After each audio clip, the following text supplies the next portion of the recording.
5G is going to be tremendous, 100 times faster speeds than 4G, if not quicker than that, much lower latency, a quicker responsiveness of the network, and also all kinds of applications we can't even dream of. So we're just in the early stages right now. The wireless carriers are doing some deployments in major cities, including Los Angeles, and we're hopeful that that's going to ramp up in the future. I think we're going to have 92 commercial deployments across the country by the end of this year. So what's happening with 5G right now? Because I think now in LA, in certain spots, I am seeing 5G. It just pops up on my phone. And I remember, I was traveling a lot last year, that certain cities, I would get it. And I'd be like, whoa, I didn't even know this was a thing. So how does that actually work when you guys are trying to build a nationwide network? Yeah, so 5G is going to be tremendous, 100 times faster speeds than 4G, if not quicker than that, much lower latency, a quicker responsiveness of the network, and also all kinds of applications we can't even dream of. So we're just in the early stages right now. The wireless carriers are doing some deployments in major cities, including Los Angeles, and we're hopeful that that's going to ramp up in the future. I think we're going to have 92 commercial deployments across the country by the end of this year. Many more are coming. And so our goal is to just put the building blocks in place for companies to innovate. That involves spectrum. We're getting a lot more spectrum into the commercial marketplace. Held a big auction in January, another one finished up in May. The biggest auction in American history is going to be on December 10th. And this year alone, we're going to push more spectrum in the commercial marketplace than is held by every mobile broadband provider combined when I came into office. And so huge influx of supply. On the infrastructure side too, we're modernizing our rules to recognize that small cells, essentially infrastructure that's no bigger than, say, that basketball, shouldn't have to jump through the same regulatory hoops as a 200-foot cell tower. And that's the kind of thing that has real pop here in LA in particular. Just yesterday morning, I was visiting a site where they're deploying these small cells in a lower income neighborhood, thanks in part to the regulatory streamlining that we've done and the city of LA, believe it or not, has done. They now have the regulatory... They're helping you? The city of LA is helping you? I've got to say, Mayor Garcetti has been a terrific partner on this issue. Other cities have raised a few more roadblocks, but those cities that are forward-thinking, that want their citizens to benefit from 5G, are adopting this more modern approach to infrastructure deployment. So overall, I think the United States is poised to lead, but there are other countries too, particularly China, that would love to seize the lead for themselves. And so we're in an implicit competition, I think, with many countries and regions around the world. Yeah, so right before we started, we talked about this issue with how China deals with regulation differently, and there's strengths and weaknesses to it. Can you explain that a little bit? Because I think it's a really fascinating flip on the way we talk about a lot of these issues. It is. So China, of course, is not a democracy. Beijing can dictate not just what policy priorities the government should follow, but also require all provinces, all localities to fall into line. And so, of course, since they don't observe the same democratic niceties we do, in this case, they can simply fiat, we want to lead the world in 5G. That means we're going to pick the companies that create the equipment and subsidize them. We're going to make sure that our wireless carriers can deploy at scale. They don't have to jump through these regulatory hoops. And we are otherwise going to take the steps necessary to free up spectrum and do the other things necessary for 5G success. So that kind of sounds good at some level, right? Right, but there are, of course, some concerns for those who share democratic values, such as the United States. Comparatively here, we have not just federal regulatory approval that's required, state and local regulatory approval that's required in many cases, but also under a long-standing system that the FCC set up many years ago, any one of the 573 federally recognized Indian tribes also can have a bite at the regulatory apple. So one of the points I've made is that let's try to modernize that framework to say that there's a consistent level of regulation, especially if you're a smaller company. You don't have the lawyers and accountants and compliance officers to jump through all of these 4 different layers of review.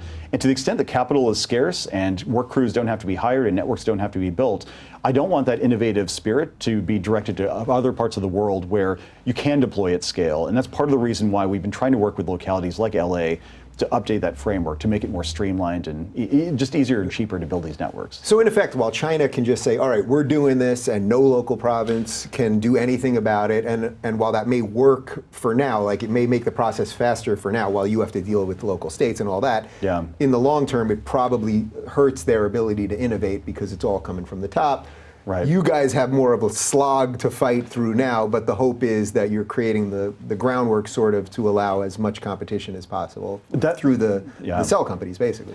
Exactly right. And part of the reason why I want this regulatory modernization is not just to be able to compete with other countries, but also because we recognize, and this is one of the truths that hardly ever gets recognized in Washington, that heavy-handed regulation and multiple levels of regulation disproportionately affect smaller companies. It's the larger companies that don't have the compliance that have the compliance resources that can jump through a lot of these hoops. Sure, it'll cost them money, but they actually have the resources to comply. We don't want to squeeze out some of the smaller competitors, and especially in the technology space, we're trying to encourage a lot more companies to enter this space. We haven't talked about space itself yet. Satellite companies and fixed wireless companies and some of these newer companies, they might not be able to get off the ground if that regulatory framework is so onerous that they can't raise capital, they can't hire the lawyers, and they can never deploy a product. Yeah, all right, so I'm obviously going to want to spend a lot more time talking about the pure tech side of this and the Silicon Valley side, which is not, as you said, everyone thinks it's sort of your job, but it's not quite your job. But wait, let's just do the space thing for a minute, because I think it's really interesting, because it quite literally is the next frontier, if not the final frontier. How in the world do you sit down with people and you have government people now trying to deal with the ideas that Elon Musk and all these people are coming in with? We're privatizing a lot of the space stuff. How do you even come to a basic place where you can say, well, you can kind of do this, and I want you to be free, but we can't totally do that? I mean, how does that conversation even go? It's fascinating. First of all, it's just intellectually fascinating to me. I've always loved space, and the innovation that's happening in space right now is just unprecedented. I mean, the launches that are able to do using reusable rockets have really decreased the cost element to launching these things into space. I mean, Elon literally sent a Tesla into orbit just because he could do it. You know what I mean? Like, it's incredible. You didn't have a regulation around that you can just send a car into space. There was you didn't want to. No. I mean, it didn't fall within our purview, but certain other things do fall within our purview. So over the last 2.5 years, we were the first administration to approve what are called non-geostationary satellite orbit constellations, NGSOs. But essentially, a lot of satellites that are being launched by companies like SpaceX and OneWeb and probably Kuiper, Amazon in the future, hundreds, if not thousands, of these satellites in low Earth orbit, so not deep into space, but lower in the Earth's orbit, so that they can beam internet access services at a speed and a price point that would be comparable to what you would get from a terrestrial provider. And my position here is very reflective of those principles we talked about from the beginning.